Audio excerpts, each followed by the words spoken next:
হাবিব বলেন যার ঘরের মধ্যে মা আছে তার ঘরের মধ্যে জান্নাত আছে, বলেন সুবহানাল্লাহ। ফাইনাল জান্নাতা তাহতা রিজালাইহা, আল্লাহর হাবিব বলেন ও সন্তানেরা শুনে নাও, তোমাদের মায়ের পায়ের নিচে তোমাদের জান্নাত আল্লাহ রেখে দিয়েছেন, বলেন সুবহানাল্লাহ। আর জোরে বলেন সুবহানাল্লাহ। এখানে দেখতে চাই কার কার মা নাই, হাত তুলেন। যারা মাকে হারাইছে তারা অমূল্য একটি সম্পদ হারাইছে।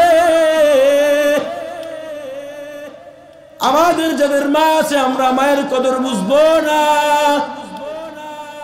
কিন্তু আজ চক্ষুগুলো বন্ধ করে দেখেন মায়ের চেহারাটা বাসে কি বাসে না। এই মা আপনাকে আমাকে কত কষ্ট করে লালন পালন করেছে, 9.5টা 10টা মাস গর্ভের মধ্যে লালন পালন করেছেন মা। মাকে এমন জোরে লাথি মেরেছি গর্ভের মধ্যে, মা খাবার খেতে বসেছেন, খাবারের প্লেটটা ফালাইয়া দিয়া মা বিছানার মধ্যে কাত হয়ে শুয়ে গেছে। এত মাকে কষ্ট দিছি। দুনিয়াতে আসার পর যখন মা বাবাকে ডাকে, মাঝে মাঝে ডেকে ডেকে বলে, ওগো আমার স্বামী, আমার তো সন্তান প্রসবের সময় হয়ে যাচ্ছে, জানি না আমি বাঁচবো কিনা, জানি না আমি বাঁচবো কিনা। আল্লাহ তাআলা যদি আমাকে নিয়ে যায় সন্তান প্রসব করার সময়, আমার তো ইচ্ছা ছিল মৃত্যুর আগ পর্যন্ত দুইজনে সুখের সংসার সাজাবো। আজ আমার সন্তান ডেলিভারি হওয়ার সময় যদি আমি মারা যাই, ও আমার স্বামী আপনাকে আমাকে কথা দেন, আপনার প্রয়োজনে আর একটা বিবাহ করবেন, তারপরে আমার সন্তানটাকে একা করে দিবেন না। কথা বলেন ঠিক না বেঠিক? আজ এই মাকে যারা হারাইছে তারা অমূল্য সম্পদ একটা হারাইছে, জান্নাত একটা হারিয়েছেন।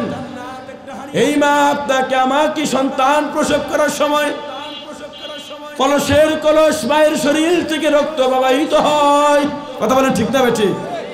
মা অজ্ঞান হয়ে যায়, অচেতন হয়ে যায়, হয়ে যাওয়ার পর মা যখন আপনি দুনিয়ার মধ্যে ভূমিষ্ঠ হওয়ার পর ওয়া ওয়া করে কান্না করতে থাকে, মায়ের কানের মধ্যে যখন আওয়াজ যায়, আওয়াজ যাওয়ার পর মা পাশের খালা মা দাদি নানিদেরকে বলে, ও আমার মা বোনেরা, আপনারা আমার কলিজা টুকরা সন্তানকে আমার মুখের মধ্যে দেন। মা আপনারা আমার চেহারা দেখে কান্নার আওয়াজ শুনে মা অজ্ঞান থেকে অচেতন থেকে সুস্থ হয়ে যায়।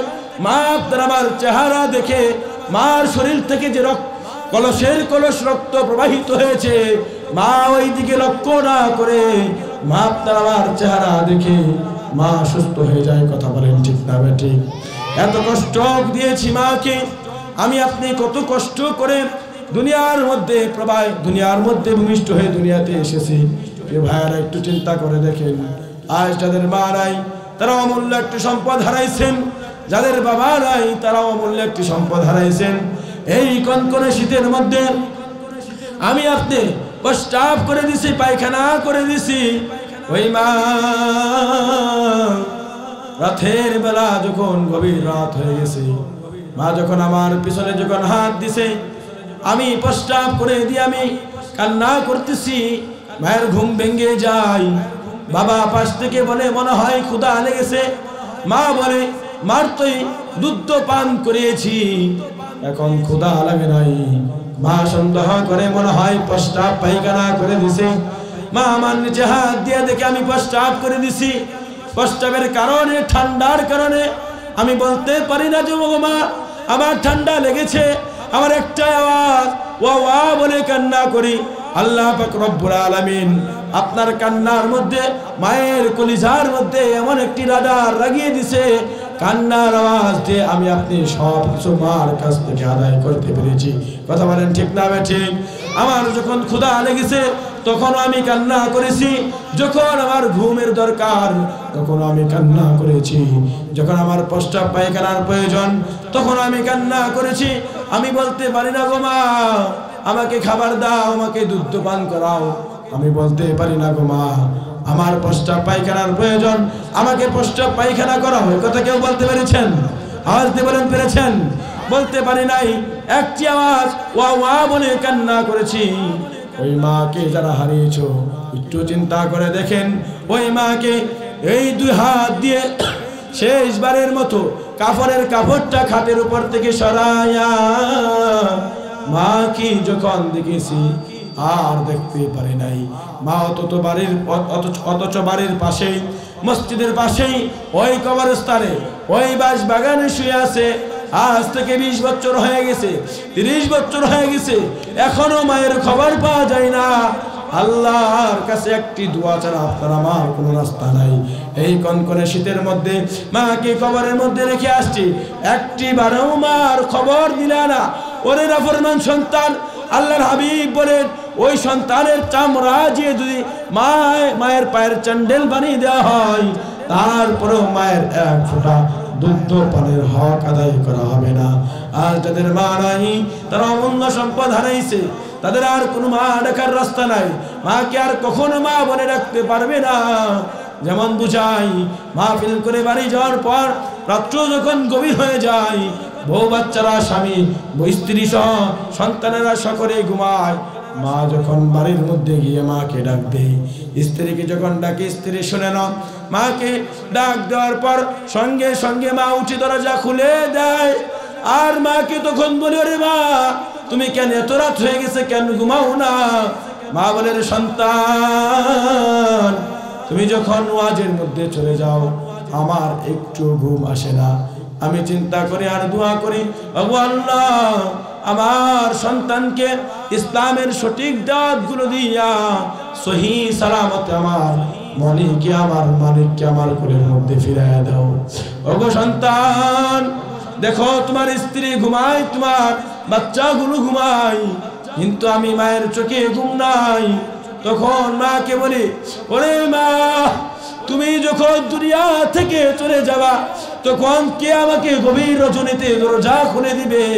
এজন্য ভাইরা চিন্তা করে দেখেন, যার মা নাই, মাহফিলের পরে গিয়ে যাদের মা আছে মাকে মা বলে রাখতে পারবেন, যাদের মা নাই কখনো ডাকতে পারবেন না। মা ডাকার দরজা বন্ধ হয়ে গেছে, মা ডাকার দরজা বন্ধ হয়ে গেছে।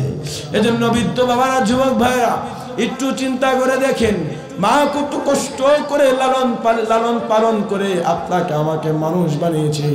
আজকে যারা পৃথিবীর মধ্যে বড় দামি মানুষ হয়, টাকাওয়ালা হয়, ধনী হয়, একজনও মা বাবার দোয়া ছাড়া হতে পারে নাই। কথা বলেন ঠিক না ঠিক? একজনও মা বাবার দোয়া ছাড়া হতে পারে নাই। মা যে সন্তানের জন্য কত বড় নিয়ামত, বাবা যে সন্তানের জন্য কত বড় নিয়ামত, এটা বলে কোনো বোঝানো যাবে না। যার মা বাবা নাই সে বুঝবে মা যে কত বড় নিয়ামত। এজন্য ভাই, রমাদান মাস আসতেছেন, আপনি আমি যদি মা বাবার জন্য দান সদকা করতে পারি, নামাজ কালাম পড়ে রোজা রেখে মা বাবার জন্য দোয়া করতে পারি, আরে মা বাবা কবরের মধ্যে আপনার আমার জন্য দোয়া করবে, তারা কবরের মধ্যে আরামে থাকবে। শেখ জাকারিয়া রহমাতুল্লাহি আলাইহি তার কিতাবের মধ্যে লেখেন, বুঝাইতে চান যে মানুষ কবরের মধ্যে কতটুকু কাঙ্গাল হয়ে যায়, কতটুকু গরিব হয়ে যায়, এতিম হয়ে যায়। শেখ জাকারিয়া রহমাতুল্লাহি আলাইহি তার কিতাবের মধ্যে বলেন, একজন ওলিয়ে কামেল, যারা আল্লাহর ওলি, যারা স্বপ্নে দেখে, এটাকে বলা হয় ইলহাম। একজন বুজুর্গ স্বপ্নে দেখতেছেন, একজন বুজুর্গ স্বপ্নে দেখেন কবরের পাশে, তিনি একদিন কবরের পাশে দাঁড়াইয়া সূরা ইয়াসিন, সূরা মুলুক, সূরা ওয়াকিয়া, সূরা ইখলাস, সূরা ফাতিহা, সূরা কুরাইশ, সূরা তাকাসুর পাঠ করিয়া ওই বুজুর্গ কবরের মধ্যে দোয়া করেছেন। দোয়া করার পর ওই বুজুর্গ রাত্রিবেলা স্বপ্নে দেখেন ওই যে কবরের পাশে দাঁড়াইয়া কোরআন তেলাওয়াত করেছেন, এই কোরআন তেলাওয়াতের সওয়াবগুলো সমস্ত কবরবাসীগুলো লাইনে দাঁড়াইয়া তারা এই সওয়াবের বন্টন ভাগগুলো নিচ্ছে। ফেরেশতারা তাদের এই সওয়াবের ভাগীদারগুলো তাদেরকে বন্টন করে দিচ্ছে। বুজুর্গ লক্ষ্য করে দেখেন সমস্ত কবরবাসীরা লাইনে দাঁড়াইয়া কবরের কোরআন তেলাওয়াতের সওয়াব নিচ্ছে। একজন বৃদ্ধা মহিলা, তিনি তার কবরের মধ্যে বসে আছেন, তিনি লাইনে আসেন নাই। তখন বুজুর্গ বৃদ্ধা মহিলাকে জিজ্ঞাসা করেন, ওগো আম্মা জান, সমস্ত মানুষ গুলো তাদের কবরের কোরআন তেলাওয়াতের ভাগীদারের সওয়াবগুলো নিতেছেন, আপনি কেন নিচ্ছেন না? তখন মহিলা বলেন, ও হুজুর, আমার একজন সন্তান আমি রেখে এসেছি, আমার সন্তান অমুক বাজারে একটা ছোট্ট দোকান আছে, ব্যবসা করে, আর যখনই কাস্টমার থাকে না তখনই আমার সন্তান বসে বসিয়া কোরআন তেলাওয়াত করে। আল্লাহ পাক রব্বুল আলামিন আমার সন্তানের দুয়ার ওই কোরআন তেলাওয়াতের ফজিলত আমাকে এমনিতেই দান করে। আজ আমার লাইনে দাঁড়িয়া খয়রাতি কোরআন তেলাওয়াতের সওয়াব লাগবে না। আমি আবার একজন নেককার সন্তানকে রেখে এসেছি। আমার সন্তান ব্যবসা করার পাশাপাশি যখন এই সময় পাই তখনই আমার সন্তান আমার জন্য কোরআন তেলাওয়াত করে, পাঠ করে, নামাজ পড়ে, দোয়া করে। তারপর বুজুর্গ বলেন এমন সন্তানই তো রাখা উচিত।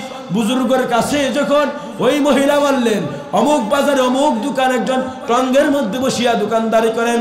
বুজুর্গ পরের দিন ওই সন্তানকে তালাশ করার জন্য ওই বাজারের মধ্যে চলে যায়।